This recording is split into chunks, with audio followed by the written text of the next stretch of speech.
and welcome to We'd Rather Be Reading. I'm Jerrica. And I am Lia, and I am upset. You're upset? Already. Right now? In this one moment? No, actually I'm upset all the time. No, all the time? Is it this natural state of Lia? It is the natural state of Lia. No, but I am upset about the misconceptions about my home country that I have to experience in literature and movies and pretty much everywhere. Sweden is not Switzerland. True. What else? Swedish fish, Swedish massages. Swedish fish is not a thing that exists in Sweden. It only exists in North America, like the candy. And Swedish berries is the same thing. It's not a thing here. And Swedish massage is a really big thing in North America. But here, it's...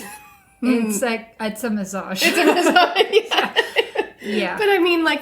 It's not even a special technique that could be claimed as a Swedish massage, like a Thai massage or anything like that. No, there's literally no connection for a Swedish massage to be connected to Sweden. And Sweden and Norway and Denmark and Finland are all separate countries. And this is an actual thing. And Swedish, Norwegian and Finnish languages are related, and we can kind of understand, at least the Norwegians. The Danes, who knows, no one understands stuff. But the Finnish people speak a made-up random language that no one understands. No one. Not even themselves. No. They have to teach themselves Swedish in class too. Well, this is from colonization period here, when Sweden had Finland colonized. So they still have to learn Swedish in school, which, you know, what a pointless existence. Like, here's your second language that's spoken by another 9 million people. Go. Learn it. It's going to be very not useful if for you you. Go across the sea. Yes, exactly. But, all right, now that we cleared up all of these things, we all know that Jerrica likes her multiple people in her relationship, her triangles. The triangles and... why choose? Yeah. Which is also referred to as a reverse harem. But I've been told that this is not a good term because of the... Reverse harem? Yeah, because of harem is like not a good term that we should be using anymore. Right. So this is why it's commonly referred to as a why choose genre. Which is not something I've really experienced much though. I think we saw this term like just a few months ago really. I think somewhere around Christmas where we saw... No, it was for the Free Kindle Day. The Free Kindle Day, that's right. Yeah. And we were like, why choose? Is that a genre? And you were like, apparently so. And I was like, oh my God, guess what it's about? All my favorite things. All my favorite things. And I've never really read a Why Choose book before, so I decided to dip my toes in this and started with this book called Lilac, which I don't recommend to anyone, actually. It was a piece of shit. And then... Well, on Leah's standards, I probably would have loved it. But you can read it if you want to. Yeah. It's miscommunication, no one talking. It's morally grey man. It's a lot of possessive behavior, and I'm fine with growling. And it's a bit of cheating going on there too. Oh, I don't like that. Surprise, surprise! One of the guys is actually married. Whatever. I just spoiled something for you guys, but. Who knows? Whatever. You can read it if you want. It was terrible. It sounds awful. It was. Okay. It was awful. There's also like a murder plot in the end. It's all over the place. That is confusing. Anyways, and then as I'm reading something else, or I don't even know, I'm browsing, probably book talking. Let's be realistic. I was probably book talking. And this book comes up in the Why Choose genre, and it's called 3 Swedish Mountain Men. And I'm like, immediately, I go, oh, Jerrica will like this. So I go and actually look it up. It's quite highly rated, honestly, in Goodreads. Like, surprisingly over 4 stars or something like that.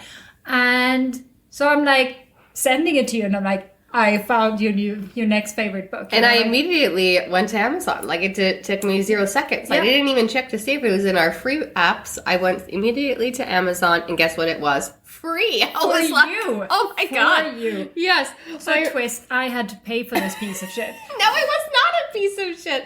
It was.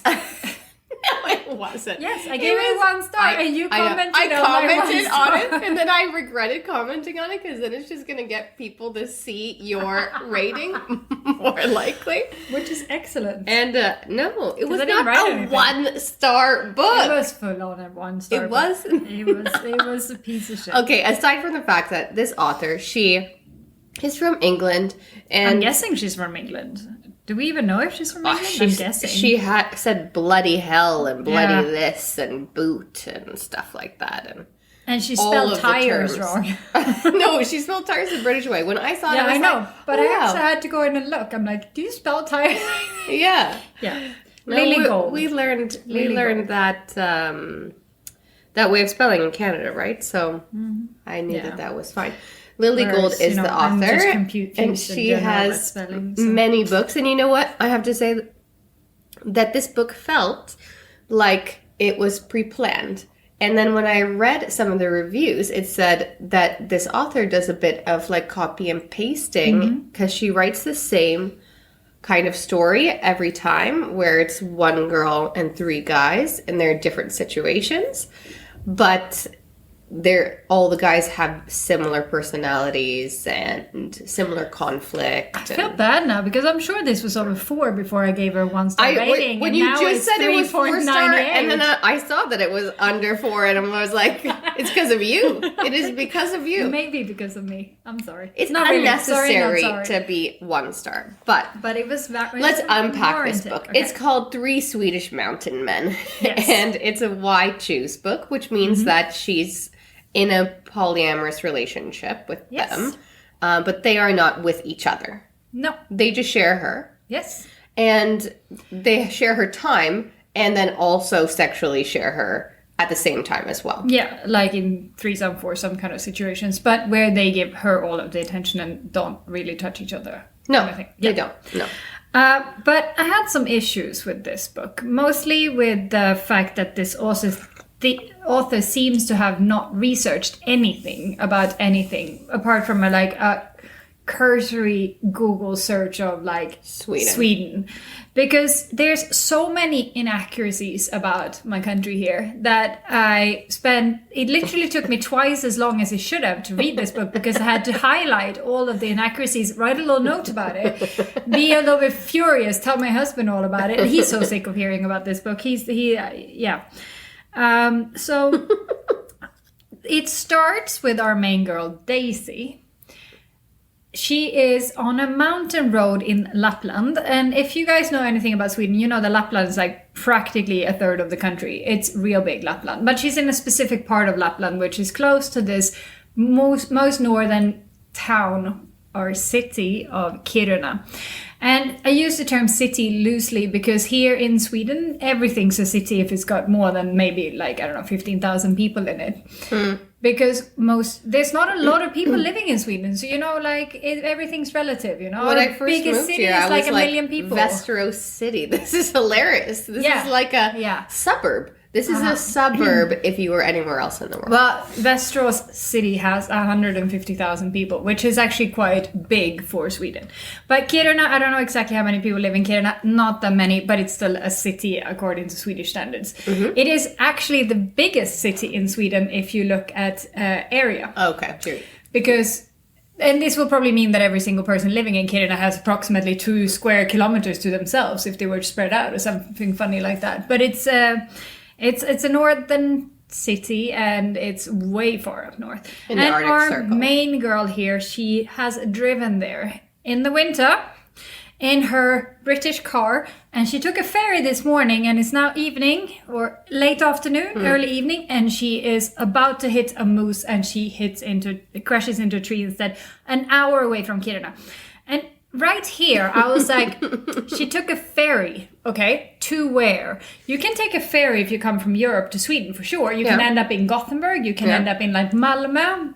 You can come from the Finnish side too, but I don't think she did, So I think she would have ended up in Malmö or in Gothenburg here with her ferry if she would have taken a ferry. It's not the most convenient way. You can just take the bridge from Denmark, which would probably be way more convenient. But whatever, she took a ferry. Let's say she went to Malmö. Do you know how long it is to drive from Malmö to Kiruna? I do it every single year. Oh, To wait. Kiruna. Do you know? No? I was like, how long does it take? Do you know how long it takes? 22 hours. And this is without stopping. So her magical ferry that drops her off this morning somewhere, even Gothenburg, it takes 21 hours because you have to basically drive to the other side of the country and then go up. Yeah. It's still 21 hours. So this is a magical ferry that takes her... No, you know what? I think that what the author is not strong with here is math. Because later on, I have a very big beef about what happens based on distance. So I think that she just has a distance issue. Yeah. Or she just does not realize quite how very freaking long Sweden is. Like, Sweden is a long and narrowish country. Like, it takes a while to go up north. And on top of that, she's in winter with summer tires, first off. So she would have not made it up to Kiruna in the first place. She would have, derailed somewhere on Sundsvall, I'd say. Yeah. And then she's there, she's driving up into the mountains, and clearly this woman has never been up there. Like, I've never been up there, this is way too far, but whatever. It's like, what she's describing is Switzerland, not Sweden, as far as what it looks like. Okay. Yeah. So she crashes a car into a tree for not hitting a moose. Here she swerves to not hit the moose, and she crashes a car into a tree, but luckily behind her is a truck with 2 Swedish Mountain Men. And they're there to violently force her into their car and kidnap her into their cabin. Yikes. Instead of driving her to her Airbnb in Kiruna, which is about an hour away. Because there's a storm coming. But like, throughout this whole book, why don't they ever just take her to her Airbnb? Because in the beginning, I have no idea. Afterwards, it's because they lure her. Regardless, these guys are Eli. Okay, I had so dramatic much fucking issues with the names of this, first off. His name is Eli, which is short for Elias, which is an Swedish. Actual Swedish name. But no Swedish man called Elias would ever have Eli as a nickname, because we don't pronounce the letter I as I. We pronounce it as E. So it would be Eli, maybe. Yeah. But nobody would ever say that. Nobody would ever call it. There's a lot of nicknames for a lot of different names here. Some of them also, I think, don't make so much sense. No. But this one would just never happen here. It wouldn't happen. And the other Swedish mountain man, his name is Cole. Which is a name never given to a Swedish person ever in the history of ever. And then it turns out, we find out later, that Cole is not his actual real name. Cole is his nickname also. I'm like, for what? Why? Is it a nickname for Carl?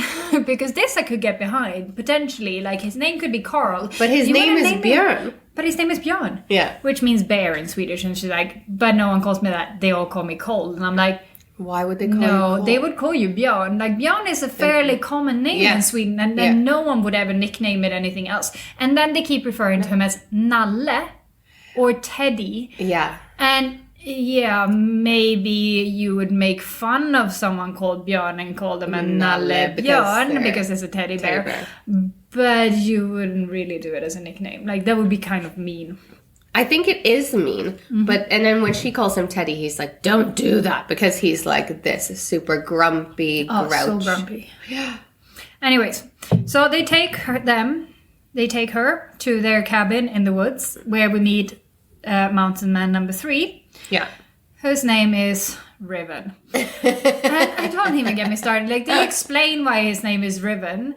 It's because his mom's American. But like I explained many times over now, again, if you have a Swedish parent, this is not a name you would choose, because and his dad Riven is Swedish. Is literally shredded. So this man's name is like shredded cheese, riven ost. This is his name. Like, you wouldn't do that to a child. It's like when my husband yesterday says, we should have named Olivia Parker. And I'm like there are lots of parks in this town? Like, no, I don't think so. This does not work in my language. You know? Yeah. And this conversation would have happened with riven. You know, like, this is not a name you would choose. Like, it's scratched or shredded. I, in fact, loved the name Lyra when we found out we were having a girl, and I was so sold on it. Like, no convincing me otherwise. And Johan was like, Jerrica, it means to catch something midair. I'm not going to name our kid Catch. And I was like, fine. Yeah, fine. But, I mean, there are some of those names. Like, that it just has a different meaning in a different language, and you just don't do it. All right, anyways. So, immediately we have 3 stupidly named big men. They're all very big, and they all live in this cabin, which is like more of a house, really, but it's all self-sufficient. in the middle of nowhere. Right. Yeah, but everything is the middle of nowhere up there anyways. But these three guys live together, and they're kind of a mismatched group too. One is a doctor, the other one is a mountaineer, and the other one is like a ski instructor, kind of like a freeloader. Yeah. Yeah. But he was a skiing champion, and now he's a instructor. But he has also been in jail, which is, again, a little bit of research into the Swedish, incarceration system would have proven quite early on that no, this is not the situation he would have been in jail. He gets a prison tattoo and so on and so forth. I'm like, it's not quite like this. This sounds American. And there's so many things here. Like, we find out at one point that Riven's dad is a lawyer practicing in America, but also in Sweden. I'm like, yeah, no. When you practice law, you're only allowed to practice it in the country where you educated, because this is where you take your bar exam, and then you literally cannot practice it anywhere. And in United States, it's literally per state, I believe. Yeah. So him being like a super lawyer that can be anywhere, he's in the UK there for a bit too. It's just so stupid. So very, very stupid, regardless. So let's talk about our girl here, Daisy. She is a little elf. She is a very, very tiny person. They call her Tinkerbell. Yeah. So we could assume she's like that. And from what I can assume, also porn star long hair. But I mean, I see her like an English Rose kind of style. Like, there's a very British way of looking where you have that long dark brown hair. Yeah. And she's got that, and then she's very small, boobs. But she's got big boobs. Yeah. So she's like, I mean, she's pretty. That's what they all say. She's pretty. And she's got something sketchy in her past, because she is super afraid of people finding out her real name, because she's been hounded by the media. People won't stop calling her or texting her. And she's on the national news. And she's assuming here that these Swedish mountain men in Kiruna are going to know about what's on national news in the UK, which, trust me, they will not. No. It just won't happen. Let me tell you, the stuff that's on the news here is so mind-numbingly boring.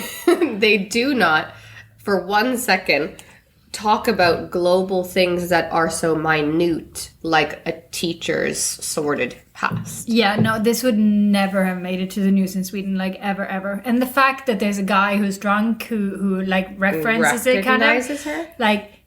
Is so unlikely that I don't even know where to begin.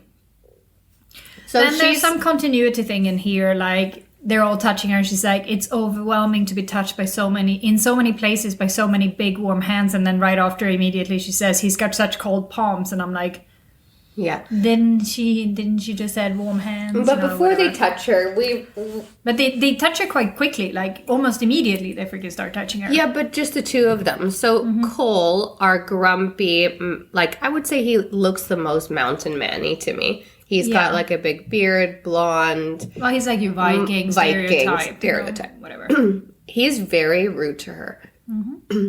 He's cold. He is like an ass. And she tries to break him down throughout the book. And afterwards, where she is saying you have my heart, he's like, but why? I'm an ass to you. Why do you even want me around? I'm a massive jerk. I've been horrible to you on purpose. She's like, yeah, but I just throw it on my shoulders. Fine that you're so mean to me. Yeah, I just want to fuck you and I love you, whatever. And he calls her names fuck toy or sex toy or sex doll. I don't know. Anyways, it's a horrible thing. So we're starting off with her coming to the house because her car's broken down. It's going to the shop, and she's staying with them only because there's a massive snowstorm outside that no one can even get out of their houses, let alone on their roads. That, and they will have to wait for ages for the roads to be cleared. And I'm like, again, we're in Sweden here. We're not in, up north, yes, snowstorms happen for sure, but we're pretty freaking good at clearing the roads Super efficient. So you wouldn't be snowed in for days. And if you choose to live remote, like they clearly do, then you have your own plow. Exactly. And you will figure this out by yourself. How do they... I was thinking the whole time, how do they not even have a tractor? No, it's stupid. That's why. Because it's stupid. Okay. This is the reason. Okay. And then we come to the food. So they were like, you must be hungry. So they feed her sausage with lingon. And they're like, we feed lingon with everything. And I'm like, no, it's sausage you don't. Like, no. And at some point they give her moose pie. I was like, no one's ever eaten moose pie ever. He whips her up a cinnamon bun, and I'm like, yeah, that takes a few hours. I was like, wow. And then he said I just microwaved it, so then I was like, oh, okay. But yeah, so it's like a pre-made thing. Swedish people do keep cinnamon buns in their freezer. Yes, this is true. I still have some. I don't know when I made them. Years ago. And then she left. So it makes sense. She left Brighton the same morning, and I actually did. I did a very quick Google Maps, Brighton to Kiruna, fastest freaking route, 36 hours. So she has a magical time traveling car. Yeah. Well, that's cool. I like magic. It's just not any part of this book. Realistic. And also, she seems to think, this author, that snowmobiles do the plowing, and I'm like, no, that's they don't. She's like, they have snowmobiles in Kiruna. I'm like, I'm pretty sure if you live in a freaking remote cabin, you're gonna have at least 2 or 3 snowmobiles. Like, this is literally how you're getting around if you don't want to wait for the roads to be clear. It's snowplows. So she agrees to stay with these guys. Well, she agrees. She has to. She has no choice. She has no choice. And one of them is a doctor, and she has a headache from an injury from crashing her car, right? And he's desperate to see if she has any internal bleeding, so he wants her to take her shirt off, and she's like, no one can touch me. Get your hands off of me. And she's like really massively against it. And they're like, okay, we're going to leave the ski instructor with her because he is a man whore. But he is a ginger. He has russet hair. Russet hair, okay. Yes. Ginger E. Ginger-esque. He's basically what Edmund Cullen is. They keep describing his hair. It's the same way. Like the same, Okay. And then the day after, they tow her car to some nearby town where there's a mechanic, and it's going to take a while for them to fix her car. So she's stuck with them basically because they won't drive her to their Airbnb, even though they can take her to that town. She keeps saying like, "Oh, I'll check into my Airbnb." I'm like, you know that how Airbnbs work, right? You book it. You're paying for this Airbnb this entire time. Mm-hmm. And then we come to the misconceptions about cold weather and snow. Because this happens. They wake up, there's been a snowstorm, so they need to hurry on out to shovel the snow before it freezes. I'm like, well, snow is frozen to begin with. So I don't think you need to wait. No. For it freezes. When it gets wet, it gets heavier. So it's probably easier when it's frozen, in all honesty, to shovel it. Right. And then this snow shoveling is quite hard work. So she takes her coat off. But they also say it's -20 outside. So I'm just saying, if you've been outside in -20, you know that regardless of you shoveling snow, you probably won't be stripping down because this is real freaking cold. Yeah, it's really, really cold. Like, take your breath away cold. Yeah. So layering up makes sense to me. Mm-hmm. But like taking your jacket off because you've sweat and just exposing your sweat to more cold. Then you're going to freeze quite quickly. And then they start throwing snowballs, which again, if you know anything about snow, you know that snowballs can only be formed at around like 0 to maybe -4 at the max. Because this is when it's shapeable and it sticks together. If it's colder than that, it just won't stick together. So you just can't do snowballs at -20. But they have a snowball fight. And then they have a snowball fight, and then with their coats off, land in the snow and start making out. And it's still -20. I'm like, -20 is... let's quickly go into the car. Yeah. And then from the car, let's make our way very fast back inside because this is bloody freaking freezing and I don't like this. But they're making out in -20. Mm-hmm. Yeah. And this is day 2. So she did not wait before making a move on this mountain man. No. The first mountain man she makes out with is Eli. The ski instructor. So she goes inside and she's making out with him some more, and the other guys are just like watching. They're like, yeah, this is great. Normal. Mm-hmm. And later in that same day, they're going out to the... They go to the town, to the magical town, like I like to refer to it, because this town does not exist. Like, we've been driving up north a few times, and there are some small towns that you can get through it, but you are lucky in these small towns if you find like a gas station with like an attached, maybe restaurant / bar, pub, maybe. Kind of maybe. And that's, you have to be lucky to find this. But this magical town that they find has a square, it has a sports shop, it has a lingerie store. It's got like proper shopping. It's got at least 2 pubs. And people are sitting outside drinking beer in still -20. And it's -20. It didn't change in this past couple hours. It's still -20. So they're at small metal tables wrapped up in blankets drinking beer in -20. Like, no, you don't do that. No. The beer would become slush. That, and also, why would you want to sit outside in -20? This is cold. It's cold. It's not nice cold. It's cold. Like, freezing Maybe she cold. thinks that people who live up north are... I mean, they are sturdier for sure, but they also know that it's not nice sitting outside in -20. Mm-hmm. And then they go to this pub where Riven is buying her food. Yeah. And this pub is magical. It's got like... It's got like the roaring fireplace. It's got like the antlers on the walls. Yeah. And it's got like the woman running it that has the fantastic recipe for the stew. Mm-hmm. It's like, it's basically the bar in Beauty and the Beast that Gaston sings in. This is what it is. And this does not exist in small town northern Sweden. You might find this in a ski resort when people are like playing this up. Like there you could find this for sure. Small town, no. Magical town, it's magical. Yeah. Then there's other stuff, like there's, they have pill bottles. I'm like, yeah, we don't do those in Sweden. You don't get your pill in bottles in Sweden. No, like that's medication. True. You get them in blister packs. Yeah. Always. So you don't do pill bottles in Sweden. That's interesting. Mm-hmm. I never even thought And about if you're going to quote Swedish as a language, at least make sure you do it right, because Ja må han lever is... not actually correct, because yes may he liver is one like translation, or yes he's alive would be the other one, which is not the actual song yes may he live a happy life kind of thing that you sing. So you're gonna do it right, man. Research is everything. For happy birthday, for everything really. Okay, so we're at the square. And she's with Riven now, the Black Doctor. Well, I guess, is it before or after the guy harasses No, and her? this is what happens. So this guy from the pub comes stumbling out, recognizes her, he's slurring, and he's speaking Swedish, so she doesn't know what he's saying.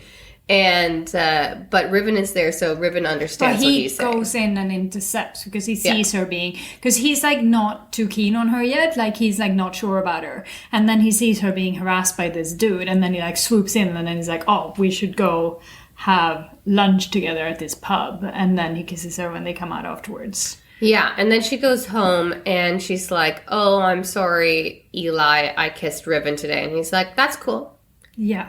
And he's like, in fact, we share girls. This is our thing. Our thing has been since we were teenagers that we like each other's company so much. And it like gets us off on seeing each other with the same person. So that's how we want to live. We want to share a girl. Let me tell you how likely this is. Highly unlikely. But can I tell you another thing that I just realized here in my highlights?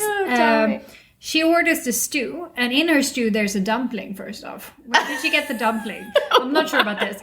And we're in this magical pub at this point, with a roaring fire, where people sit outside drinking beer. Even though there's a roaring fire. But inside there's a roaring fire. Okay. And Riven, leans over, touches her hand, and says, you should put your gloves back on. You're losing circulations. Your fingernails are going blue. I'm like, all right. What? So the Swedes are sitting outside in -20 drinking their beer. They're inside with a roaring fireplace eating hot stew. But she should put her gloves back on because her fingers are losing circulation. So she's got the worst circulation ever. And then they get back home and immediately decides, she's like, fuck it. If, if I kiss both of them and you're both cool with this, then let's just get it on. And here, this is day 2. There's sex in this book. Yeah. But I cannot picture it because it is we need to break it down. Twisty. We need to break down this first scene. You read that he lays her down. No, but they're kissing, and then he lays her down and places one of her legs over the leg of the couch. He wraps one of her legs over the leg of the couch. Okay. And first off, her pants are never being taken off at this point. Like, she takes her shirt off, and then one of the guys start eating her out. And I'm like, through the jeans? And I actually had to go back and look, and at no point does she take her pants off. So the pants have magically disappeared, because there's clearly magic in the book without actually being describing a book about magic. No, fine. So he lays her down on the couch and wraps one of her legs over the arm of the couch, and then he is pounding into her, and she's got her head in the lap. She has her head in the lap of the ski instructor while she's blowing him. But then Riven can see her head bobbing up and down, but can't see her mouth. Yeah. So I don't know. I really can't get. I don't get it. I was like, no, she must. She twisted. She must be on her belly. Lay her down on her belly. But in all of the sex scenes, there were so many of these situations where I was like, how is she positioned? Like, I don't get it. Like, it's confusing. Yeah, it was very confusing. Anyways. But laying down in somebody's lap, like, your face would have to be face down, right? But, I mean, or sideways? I don't know. A sideways blowjob doesn't sound great. I have no idea. But I also kept thinking, like, wow, their couch must be so high if he's standing up and drilling into her. Yeah. Like, I was like, how is this? I'm just impressed that day 2, this girl lets 2 guys fuck her at the same time. Yeah, she's like, let's get this on. This is fantastic. And in her head, she has little tiny monologues here and there, and she's like, I've always been sexually explorative. And I'm like, you sure are. Yeah, clearly. You sure are. Then the day after, she's feeling revived. Here she's been sleeping in between the boys on one of their beds. She's like, and it's her heaven. Happy. She wakes up it's early in the morning. So she goes outside and she watches it getting bright outside. And I'm like, in Kiruna, in the Arctic Circle, no, you get no freaking sunlight. Like, you don't get it. It's maybe light for like the time you could eat your breakfast. Yeah, but not midwinter. Like, if we're talking around January. I'm not saying sun. I'm saying like sun. Yeah, but like lightness. Like during a few weeks around the winter solstice, there's just no sun. True. And I don't know exactly when in the year we are here. It has to be after Christmas, because there was no Christmas stuff. Apart from my next favorite thing, where Eli takes her to the ski resort, where there's a gondola for stuff, which I looked up where the closest gondola is to Kiruna, and it's in Åre, which is an 8-hour drive away. So I don't think that's where they went. It's a magic place, Leah. Don't you know? Whatever. And he takes her into the après-ski, like they says in the book, yes. Place, and orders her a mug of glug. Gross. But it's true. But people do. People drink glug. No. At ski resorts. No. During Christmas time. During all of December. During Christmas time, yeah. But not a mug of it. Like, you get a small little cup of it. Yeah. And you would not drink a mug of glug. No, like, disgusting. This is not something... And it literally only happens in December. And she was like, is it mulled wine? And he's like, yeah, exactly. Yeah. So I was like, no, it's and I told my kid, and my son was like, how much raisin would they put in a mug of glug? There'd be so much raisin. This happens. Then there's just stuff that I just don't like her consistently referring to her lower lips. Oh, you don't like it when they call vaginas lips, but it isn't a vagina lip. I like the lower lips. And lining his cock against her fluttering entrance. Whoa, that was imagery was something. Fluttering, like brrr. Yeah. I could see it like little waves crashing. And then she has a magic vagina, obviously, that she has control of her lips. Yeah. Yeah. To flutter them. Yeah. It's quite something. So, grumpy Cole, this entire time, and now we're a few weeks into her fucking these two guys at the same time. I don't think it's always at the same time, though. And so far, it hasn't been any double penetration. It's just been one guy having sex with her and the other guy getting a blowjob. And Cole is still grumpy and hardly a part of the, friendship at this point. But then she wants to do something nice for them. So she decides to get this rope and attach like this lead line around their house and their driveway and so on and so forth. So they can, in low visibility, make their way around their property. Because she feels that they're being unsafe with the way they live currently. Yes. And this is obviously a good thing because it comes in to help later when of course. But this safety line goes 100 meters this way and a couple 100 meters that way, something like that. It connects this little empty shack, like stone shack, which would be so cold in winter, and the barn or garage. They change the term for it consistently throughout the book. Sometimes it's the garage, sometimes the barn. And their house. Cole he's showing her that he's working in the barn when she attaches the rope there, and it turns out he's fixing her canvas because she's a painter. She's a painter. Mm-hmm. Yeah. But she's actually used to be a teacher. Yeah. Who paints but commission work. Wanted to be a but painter. Wants to be a painter. Yeah. But we don't know much else about her at all other than she's sexually explorative and pretty easy. Yeah. And then she keeps dodging phone calls from her ex all the time, too. But we don't know why he's hounding her or why she doesn't want to speak to him. They drop little hints here and there, and I kept guessing, and you kept telling me no.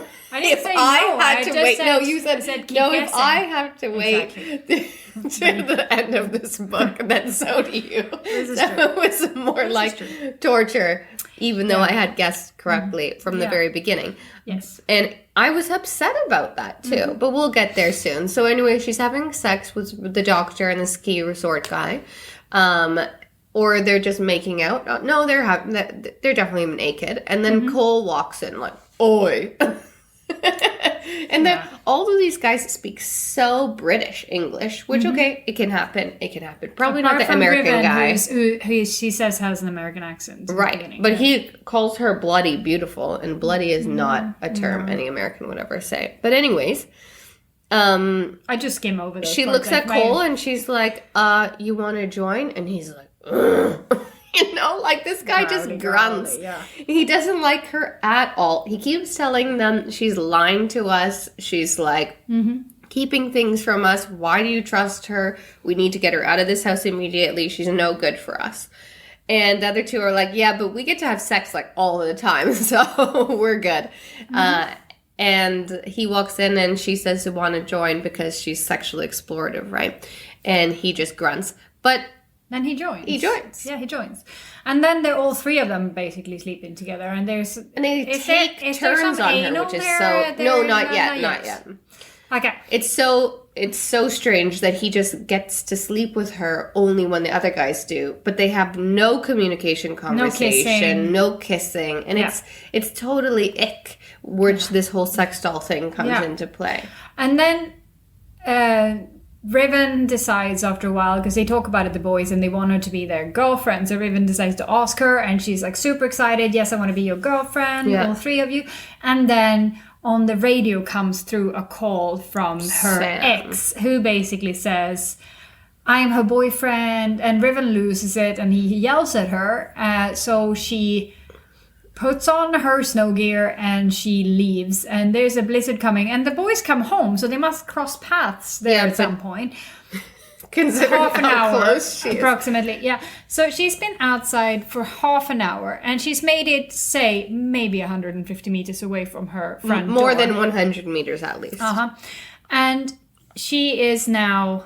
They have to go out and get her. Or Cole has to go out because he doesn't want any of the other boys to die too, because this is super dangerous, whatever, blizzard. Which I'm like, I know you can freeze to death in blizzards, and I know they can come on strong and all of this and that, but I feel like 100 meters from your front door, you could probably make it back in. Whatever. He finds her anyways. Yeah. She's curled up underneath a tree or bush or something like that. Fence? Like, it was fence, something. about 100 and something meters away from her house. She's been outside for 30 minutes and she's been buried in snow.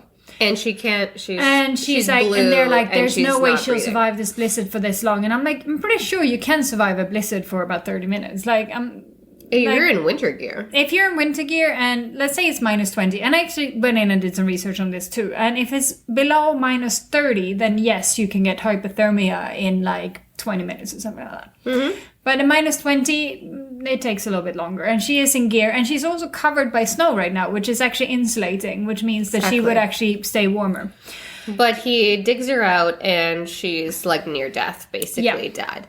And he has his survival pack because he's a mountaineer. Yeah. And he's talking like she's been lost for 24 hours on the mountains. Like the way he speaks to her and the way he takes care of her, it's like she's been gone for like a week. But this is where my biggest frustration came in. Mm-hmm. So he is carrying her and this like survival pack, and he can't see anything, and he can hardly even walk through the snow because there's so much snow. But he feels the line on his hip.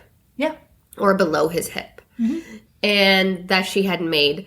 So they're not even off the property. No. Like they're on to like they're on the property, and still he finds the shack first. Yeah. Goes inside, sets up a tent. And inside the tent has like these thermal blankets. That he one is electric her heater. naked. To get her, like she can't even keep her underwear on. No. No. Because it gets wet and then you die, right? For sure, from your underwear. Yeah. This is gonna happen. Your bra. This is what's gonna kill you. But he's standing somewhere, and she says, "Come here," and he's like, "No, you need to sit." He's sitting up against the wall. It's weird as up against the wall inside of a tent. Yeah, in the shack. And he's like, you need to eat something, you're gonna die, you need to drink, you need water, you're gonna die. And I'm like, she's been gone like 40 minutes maybe at this point. 40 minutes outside. 100 meters away from the house. 100 meters from your house. Why do you have to set up She anything? does not need food or water at this point. Like, she can survive another few hours. He's talking to her like she's been missing on the mountain for a week. Honestly, if I put a sleeping bag on my body, I could hop in it in the snow 100 meters to get back to the house. There is a line at this point, so he's wrapped her up in this thermal blanket. Why does he not just use this line, walk to the house, get a fucking sled, walk back, put her on the sled, and drag her inside, where there's a fire and shower and there's all of these three things. guys. They can help him. They can help him. But no, you can't go outside 100 meters. Like, the storms in this area tend to be short and sudden, a couple days at most. I'm like, they're in the driveway. Why does he think they cannot go back inside for a couple of days? And he was talking about the survival pack food, and he's like, it could maybe last us a week if we spread out the rations. Yeah. And I was like, you're 100 meters from the house. Why did you even take the time to set up this tent? Now, can we please talk about how unnecessary all of this was at the same time as a poor option, because this shack is not insulated or heated. And let me tell you that a tent is not also. So in fact, he's getting colder, and they're not going to make it through the night because now the like blanket heat has gone out, apparently, right? Yeah, because there's a chemical blanket. But don't worry, he's just going to strip naked and have sex with her. Yeah, and where she sits up. Yeah. And I'm like, what about her breasts? Isn't this cold? Like, wasn't he so concerned with her, like, hypothermia? But now when they're fucking, like, it's fine. She can be exposed. But first, he did not want her to ride him because that was too much eye contact, and he doesn't have sex that way. This guy was a big, big, big mess. Okay, so I talked to my husband while I'm reading this scene, and I'm saying to him, hey, Johan, where is 100 meters from here? And he's like, that house right there. It's like, let's say it was like an insane storm, crazy winds, no visibility. Do you think you could make it to that house? And he is like, I mean, you're basically already there if you're 100 meters away. Exactly. And I was like, exactly. That's what I thought. And I was like, do you think that you could have carried me through the storm? Because this girl sounds a tiny bit like me, right? She's 5 feet tall, which I am 5 feet 1, so I was super close to it. And she has big boobs. I have boobs.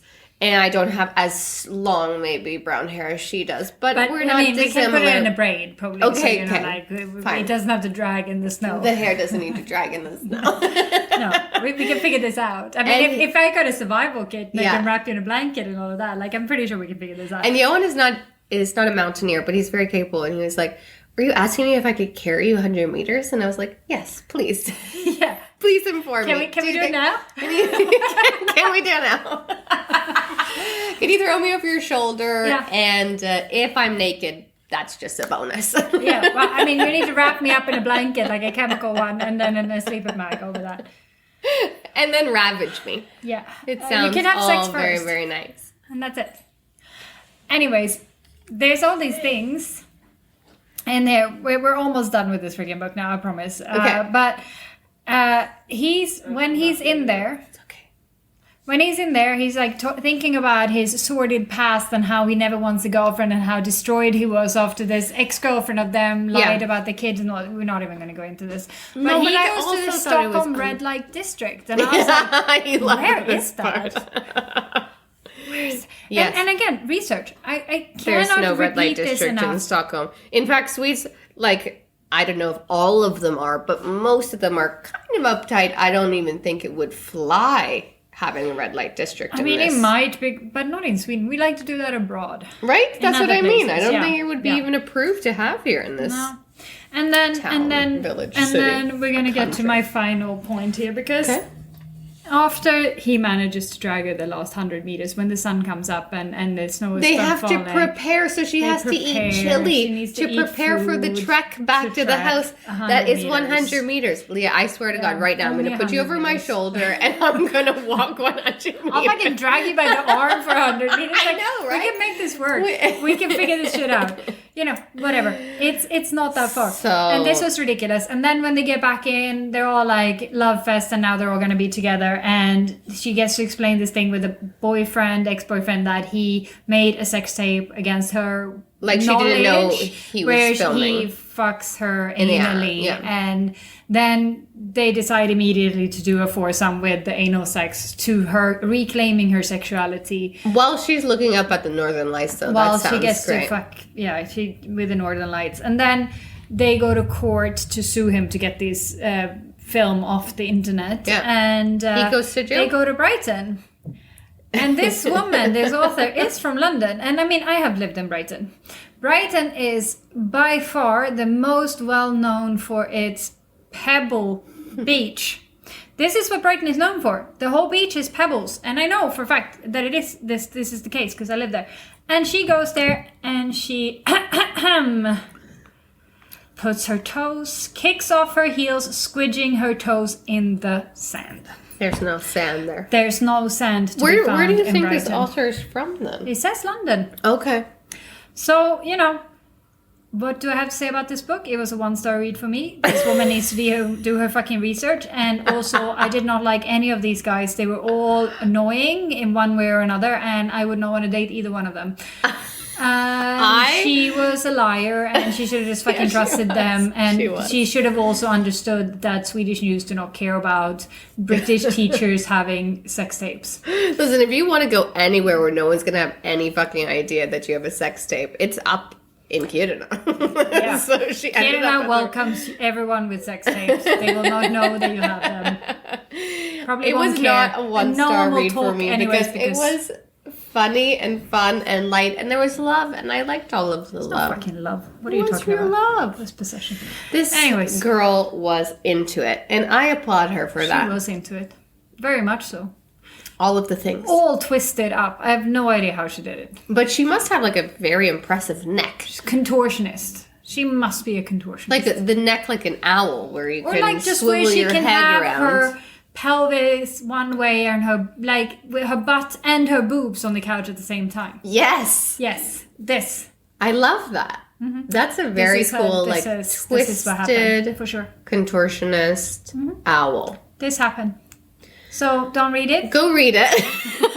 And we'll talk to you later. Bye.